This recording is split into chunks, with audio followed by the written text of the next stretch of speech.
जो किसान फसल बीमा योजना का लाभ प्राप्त करना चाहते हैं वो 15 दिसंबर से पहले लोकमित्र केंद्र में जाकर अपनी फसल का बीमा करवा सकते हैं। इस विषय में जानकारी देते हुए जिला कृषि उपनिदेशक चंबा कुलदीप धीमान ने कहा कि पिछले रबी के मौसम में जिला चंबा में 3212 किसानों ने गेहूं व जौ की फसल का बीमा करवाया था, जिसके लिए किसानों ने 2,84,000 रुपए का प्रीमियम दिया था। वहीं सूखे की स्थिति में हुए नुकसान का आंकलन करने के बाद ये पाया गया था कि जिला चंबा में 2,962 किसान फसल बीमा के अंतर्गत मुआवजे के लिए योग्य पाए गए थे, जिसका आंकलन करने के बाद ये पाया गया कि जिला चंबा में 2,962 किसान फसल बीमा के अंतर्गत मुआवजे के लिए योग्य पाए गए थे, जिसके बाद एग्रीकल्चर इंश्योरेंस कंपनी द्वारा 29,33,000 रुपए की मुआवजे की राशि किसानों के बैंक खाते में जमा करवा दी गई थी। उन्होंने बताया कि इस योजना का लाभ केवल उन्हीं किसानों को दिया जाता है जो किसान इसके लिए 15 दिसंबर से पहले प्रीमियम अदा करते हैं, जिसकी किश्त 36 रुपए प्रति बीघा है। हमारी जो फसलें हैं इसमें प्राकृतिक आपदा से नुकसान होना एक स्वाभाविक बात है। प्राकृतिक आपदा एक ऐसा कारण है जिसको किसान रोक नहीं सकते। कहीं कोई और दूसरे नुकसान होते हैं, जैसे आवारा पशुओं से हो रहा है, जानवरों से बाढ़ लगा के रोका जा सकता है, कोई और साधन है, लेकिन प्राकृतिक आपदा को रोकना या प्राकृतिक आपदा से नुकसान को रोकना ये किसानों के बस की बात नहीं होती है।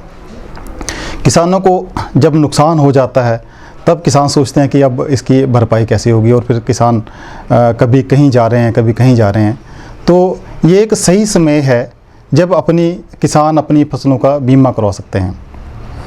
अभी जैसे हमारे गेहूं की और जौ की फसलों की बिजाई चल रही है, इस समय अभी समय है किसानों के लिए कि वो अपनी फसलों का बीमा करवा लें। इन फसलों के बीमा करवाने की अंतिम तिथि 15 दिसंबर है। 15 दिसंबर से पहले अगर किसान अपनी फसलों का बीमा करवा लेते हैं तो उनका जो भी प्राकृतिक आपदा से नुकसान होगा, चाहे सूखा पड़ता है, चाहे ओले पड़ते हैं,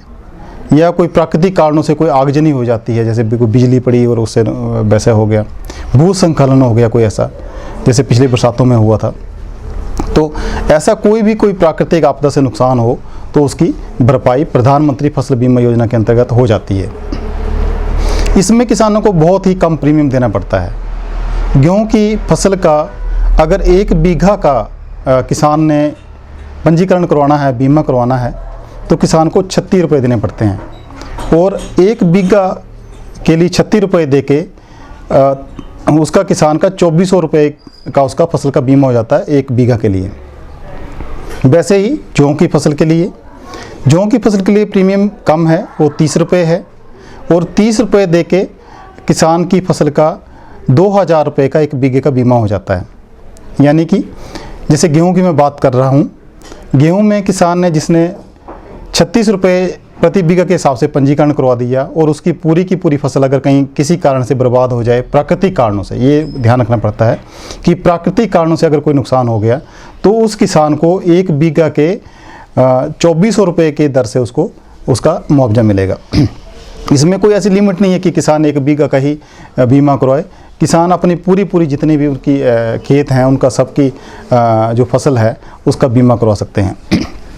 ये बीमा करवाना बहुत ही आसान है। जो किसान जिन्होंने लोन ले रखा है अपनी फसल के लिए, उनके लिए तो कुछ भी नहीं करना पड़ता है। बैंक जिन्होंने लोन लिया है, बैंक उनके खाते से स्वतः ही जो बीमे की राशि है वो काट लेता है, और जब कोई नुकसान होता है इसकी आंकलन किया जाता है, उसके बाद जो भी आंकलन बनता है उसके हिसाब से किसानों को मुआवजा राशि उनके खाते में, उसी खाते में डाल दी जाती है।